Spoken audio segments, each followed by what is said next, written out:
Star Pawan Kalyan ఈ సంవత్సరం వరుస సినిమాలతో బిజీ అయ్యాడు. ప్రస్తుతం డాలీ డైరెక్షన్ లో చేస్తున్న కాటమరాయుడు సినిమా కాకుండా త్రివిక్రమ్ తో ఒక చిత్రం, తమిళ దర్శకుడు నేసన్ డైరెక్షన్ లో మరో సినిమాలో నటించనున్నాడు. ఇక నేసన్ డైరెక్షన్ లో పవన్ నటించే సినిమాను స్టార్ ప్రొడ్యూసర్ ఏఎం రత్నం నిర్మిస్తున్నారు. ఈ సినిమాను కాలీవుడ్ లో అజిత్ హీరోగా తెరకెక్కిన వేదాళం లాంటి బ్లాక్ బస్టర్ సినిమాను రీమేక్ గా తెరకెక్కుతుంది.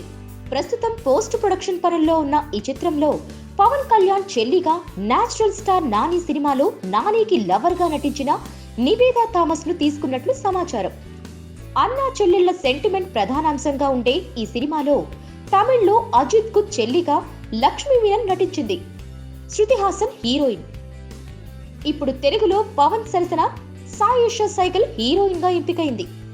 పవన్ కు చెల్లి పాత్రలో పలువురు హీరోయిన్ల పేర్లు పరిశీలించి నివేదను ఎంపిక చేశారట. నివేద నాని జెంటిల్మెన్ చిత్రంతో తెలుగువారికి హీరోయిన్ గా పరిచయమై మంచి నటన కనబరిచింది. ఆ సినిమాలో నాని లవర్ గా మెప్పించింది. ఈ చిత్రానికి crazy music director SS Thaman సంగీతాన్ని అందించనున్నారు.